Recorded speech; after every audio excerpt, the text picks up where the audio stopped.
தன்னையே உடைத்துக் கொண்ட பாத்திரம்.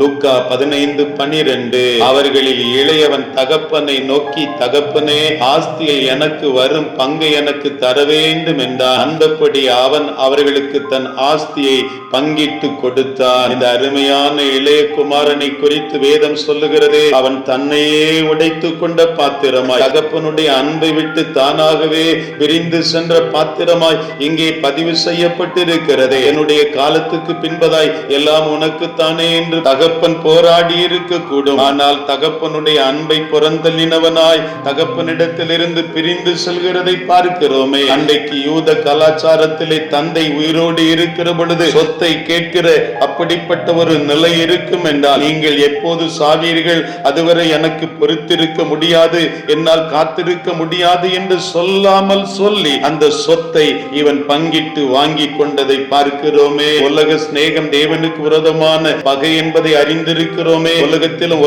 உள்ளவைகளிலும் அன்பு கூறாதிருங்கள் என்று வேதம் சொல்லுகிறதே. அனைத்தையும் புறந்தள்ளினவர்களா இந்த உலகத்திலே சிலருடைய ஆலோசனையினால், நண்பர்களின் துர் ஆலோசனையினால், உலகத்தின் ஈர்ப்பினால், இன்றைக்கு உலகத்தின் இச்சையினால் இழுக்கப்பட்டவர்கள் உலகத்துக்குள்ளே பயணித்துக் கொண்டிருக்கிறோமோ? ஆண்டவர் எனக்கு வேண்டாம் என்று சொல்லிவிட்டோமோ? உடைந்த பாத்திரத்தை ஆண்டவர் மீண்டும் ஒட்ட வைக்க விரும்புகிறார். ஜப்பான் தேசத்திலே உடைந்த பாத்திரத்தை தூக்கி வெளியே வீசுவதில்லையா? மீண்டும் அந்த உடைந்த பாத்திரத்தை எடுத்து தங்க கலவையாய் உயர்ந்த தங்கத்தால் அவர்கள் அப்படியே அந்த பாத்திரத்தை ஒட்டி இன்னும் வெளியேற பெற்ற பாத்திரமாய் அதை மாற்றி விடுகிறார். அனைவரும் விரும்பப்படத்தக்க பாத்திரமாய் அந்த பாத்திரம் மாறிவிடுகிறது. இன்றைக்கு ஆண்டவர் தன்னுடைய வெளியேற பெற்ற இரத்தத்தினால் இன்றைக்கு நாமும் மீண்டும் வருகிற பொழுது ஆண்டவர் ஒருவரையும் புறம்பே தள்ளாத ஆண்டவர் அல்லவா? நொறுங்குண்டதும் நறுங்குண்டதுமான இருதயத்தை புறக்கணியாத ஆண்டவர் அல்லவா?